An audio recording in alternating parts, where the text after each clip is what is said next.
Sandeep, good afternoon. Bank Nifty 43,000 cross और इस बार last 10 दिन से PSU banks her shape and size के, सिर्फ एसबीआई ही नहीं जो 600 रुपये का भाव क्रॉस किया बीओबी, लेकिन छोटे छोटे बैंक जो भी 1-1.5 साल पहले पीसीए में थे, सब में एक बहुत ज़बरदस्त तरीका मूव आया है।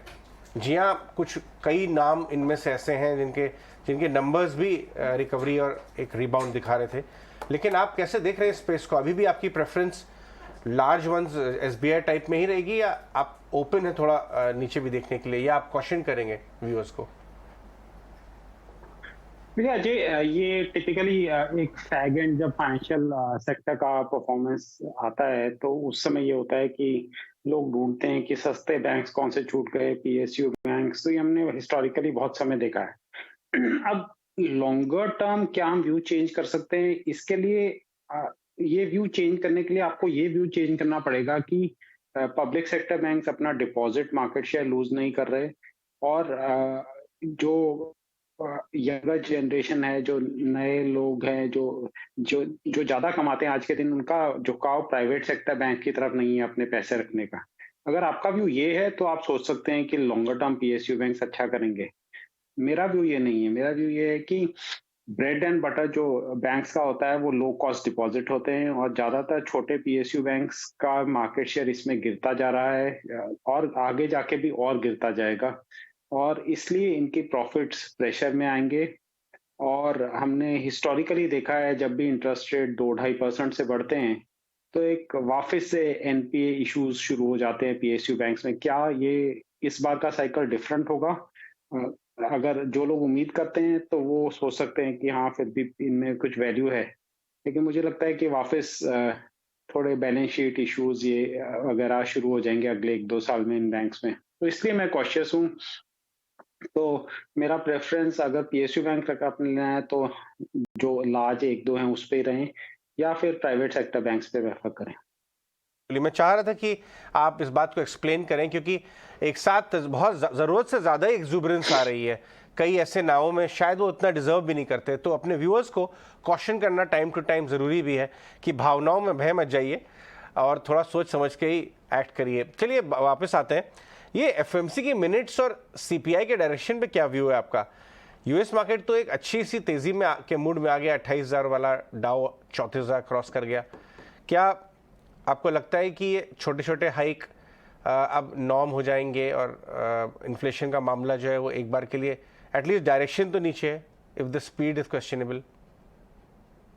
या डायरेक्शन जरूर नीचे है। जब इतनी ज्यादा हाइक होगा, और अगर आप देखें तो लोग जनरली रेट हाइक पे फोकस करते हैं। अगर आप बैलेंस शीट ट्रेंड्स मॉनिटर करें यूएस फेड के जो भी इजीली अवेलेबल हैं, तो वो लोग करीब $100 बिलियन से अपना बैलेंस शीट को रिड्यूस कर रहे हैं हर महीने। तो ये एक स्पेकुलेटिव एलिमेंट को खत्म कर रहा है मार्केट में। तो अगर आप देखिए तो वॉलेटिलिटी हर तरफ कम हो गई है। स्पेकुलेटिव जो एसेट क्लासेस थे, क्रिप्टो करेंसीज, एनएफटीज, इन सब में इंटरेस्ट खत्म होता जा रहा है, वहां पैसों की शॉर्टेज हो रही है। तो ये एक पॉजिटिव चीज है डायरेक्शनली। तो डायरेक्शनली ये पॉजिटिव है।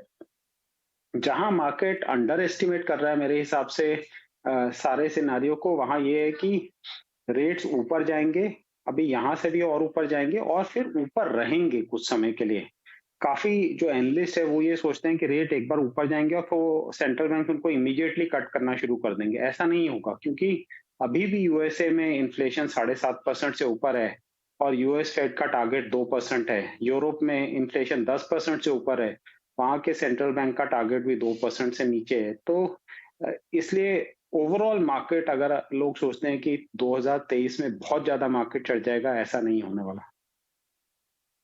Sandeep, good afternoon. आपने सही कहा, fag end of the year में हम आ चुके हैं और कई सारे फैक्टर्स हैं जो कि वॉच आउट करने हैं।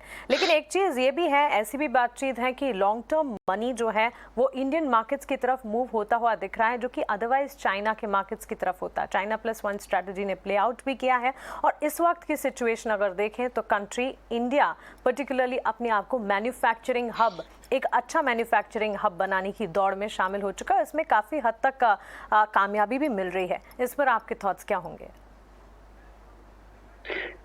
मैं कहूँगा ये अच्छी स्टोरी है, तो वो, लेकिन बहुत लॉन्ग टर्म स्टोरी है। अगर आप इंडस्ट्रियल प्रोडक्शन डेटा अभी भी इंडिया में देखिए तो आईआईपी ग्रोथ 2-3% ही है। तो ऐसा कुछ नहीं हो रहा कि मैन्युफैक्चरिंग में बहुत कोई बड़ी चीज आज के दिन हो रही है, फ्यूचर में जरूर हो सकती है।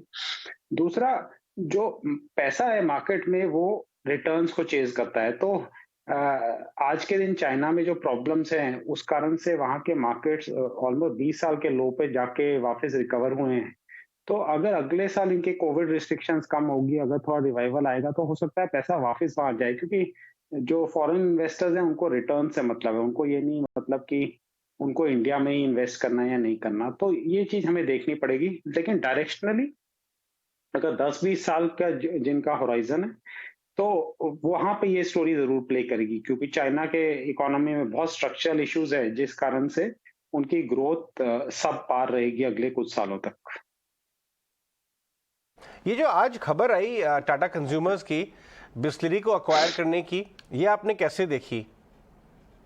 हालांकि ये शायद अक्वायर करके भी टाटा कंज्यूमर के कारोबार में कोई बहुत बड़ा जंप नहीं आएगा, लेकिन जनरली एक इंडस्ट्री पर्सपेक्टिव जानना चाहता हूँ। अभी एक तो मुझे पता नहीं कंफर्मेशन हुई है या नहीं, तो शायद कंफर्मेशन जब आएगी तब हम बात कर सकते हैं इससे। लेकिन जो रेट पे परचेज की बात आ रही है, करीब 7,000 करोड़ जो भी मीडिया में स्पेकुलेशन है, वो कोई इतना सस्ता भी नहीं है। तो टाटा कंज्यूमर को काफी पैसे देने पड़ेंगे शॉर्ट टर्म में। लेकिन बिस्लेरी बहुत स्ट्रांग ब्रांड है, तो उसको वो और किस तरह से एक्सपैंड कर सकते हैं एज अ बड़ी ऑर्गेनाइजेशन, वो हमें देखना पड़ेगा। तो डेफिनेटली मतलब एज अ ब्रांड तो बहुत स्ट्रांग ब्रांड है बिस्लेरी, उनका मार्केट शेयर बहुत अच्छा है। लेकिन क्योंकि कंपनी अनलिस्टेड है तो इतने हमें उनके बारे में इतने डिटेल्स पता नहीं है, तो वो बाद में ही जब डिटेल्स आएंगे तब पता चलेगा। तो सिर्फ इस न्यूज पे स्टॉक पे टाटा कंज्यूमर पे व्यू लेना मुझे लगता है मुश्किल है। Okay Sandeep, new age technology stock से पर्टिकुलरली दूर रहने की हिदायत आपने दी भी है, और यहाँ पर अगर देखें तो कई सारे इंटरेस्टिंग फैक्ट्स भी इस वक्त नजर आ रहे हैं। कई सारी न्यू एज टेक्नोलॉजी कंपनीज हैं जिनके market cap below total IPO size हैं, या फिर करंट मार्केट प्राइस जो है वैल्यूएशन से कमजोर नजर आ रहे हैं। इन तमाम स्थिति को देखते हुए क्या आपको लगता है कि एक बड़ा करेक्शन आने पर कोई ऐसी सिचुएशन बनेगी जब न्यू एज टेक्नोलॉजी स्टॉक्स में एक बार के लिए एंट्री पॉइंट बनता हुआ दिखेगा, not in near term but in the long run? Long term में जरूर कुछ स्टॉक्स में जरूर बनेगा जिनके बिजनेस मॉडल अच्छे हैं। तो अगर मैं ब्रॉडली देखूं जो स्टॉक्स अवेलेबल हैं उनमें जोमेटो और नायका, ये दो स्टॉक्स ऐसे हैं जिनमें कोई समय ऐसा आएगा जहां पे हम खरीदारी कर सकते हैं लेकिन वो समय मुझे लगता है अभी भी थोड़ा दूर है। बाकी कुछ कंपनीज हैं जैसे पेटीएम, पीवी, फिनटेक और कुछ और, उनका मॉडल ही ऐसा है कि जो प्रॉफिट की तरफ डिजाइन नहीं है, और कॉम्पिटिटिव इंटेंसिटी जब और प्लेयर से आएगी तो उनका बिजनेस मॉडल में कोई मोट एज सच नहीं है। तो मुझे लगता है कि वहां पे इश्यूज होंगे। आपको बता दूं मैं एक बार कि टाटा कंज्यूमर ने भी ये बात कही कि जी हाँ, हम कई प्लेयर्स के साथ बात कर रहे हैं including Bisleri for a bye out. अगर मैं वो ग्राफिक एक बार दिखा सकूं आपको, और हमें सुबह चौहान साहब ने खुद बात करते वक्त ये बताया था कि कल्चर बहुत मैच करता है कंपनीज, दोनों कंपनीज का, बिस्लरी का और टाटा ग्रुप का, इसलिए बाकी सारों से बात करने के ज़्यादा इच्छुक हैं वो टाटा के साथ डील करने के लिए। एक बार वो भी कमेंट्री लेके आइए और टाटा कंज्यूमर की भी कमेंट्री आप दिखाइए डायरेक्टर साहब। चलिए आगे बढ़ते हैं, कुछ और स्टॉक्स के बारे में बात करते हैं। IT is making a coming back. In fact एक डेटा ये आया है संदीप की इंडियन आईटी कंपनीज का जो शेयर है वो ग्लोबली बढ़ता चला जा रहा है। वो ऐसे टाइम पे डेटा आया है जब बहुत स्लो डाउन की डर कि आईटी कंपनीज की ऑर्डर बुक्स पे फर्क पड़ जाएगा, इस सब के बीच आया है। क्या अट्रैक्टिव हो गए वैल्यूएशन? अब कॉन्ट्राबेट लेनी चाहिए? अजय, मैं कहूंगा कि कॉन्ट्राबेट का ये समय शायद नहीं होगा, क्योंकि स्टॉक्स नीचे से बाउंस बैक कर गए हैं। तो अगर आप नीचे से देखें तो सारे स्टॉक्स 10-15% बाउंस बैक ऑलरेडी कर चुके हैं मार्केट के साथ, मोरलेस। थोड़ा मार्केट से कम किए होंगे लेकिन मोरलेस मार्केट जितना हुए हैं। तो कॉन्ट्राबेट तब लिया जाता है जब मार्केट्स ये सेल ऑफ डीप होता है। तो अभी भी काफी एनालिस्ट और जो इनके कंपनीज के मैनेजमेंट्स है वो इस चीज को एक्सेप्ट नहीं कर रहे कि कोई डीप स्लो डाउन हो सकता है। अगर आप यूएस में देखिए, अमेजन के सीईओ जेफ बेजोस की स्टेटमेंट देखिए और वो जिस तरह की स्लो डाउन की बात कर रहे हैं, तो उस हिसाब से कुछ ऐसा फैक्टर इन हुआ नहीं है इंडियन टेक्नोलॉजी स्टॉक्स में। तो मैं कहूँगा कि मैं अभी भी पेशेंटली वेट करूँगा। अगले 3-4 महीने में शायद बेटर मौके मिले।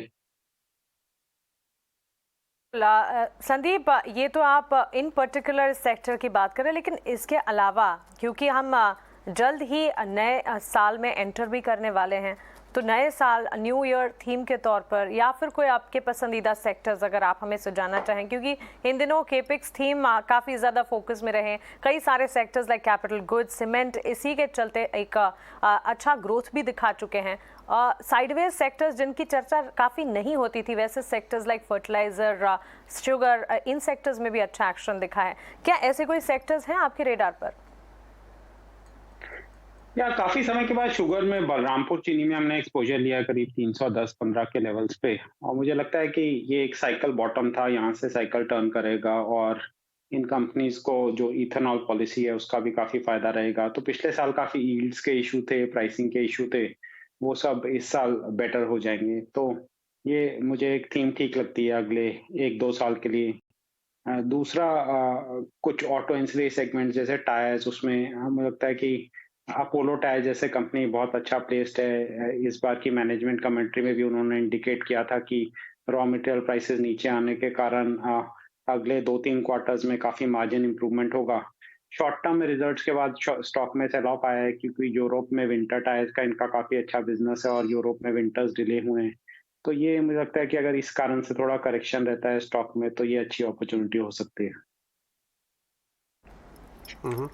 राइट, ऑल राइट संदीप, बहुत बहुत शुक्रिया हमसे बात करने के लिए। आज संदीप सबरवाल बात कर रहे थे बाजार को कैसे देखना चाहिए, जो फैक्टर्स इस समय बाजार को खुश किए हुए हैं जैसे डविश मिनट्स वगैरह, और जो एरियाज काफ़ी एक्साइटेड है, आपको कहाँ कहाँ पे कॉशियस रहना चाहिए।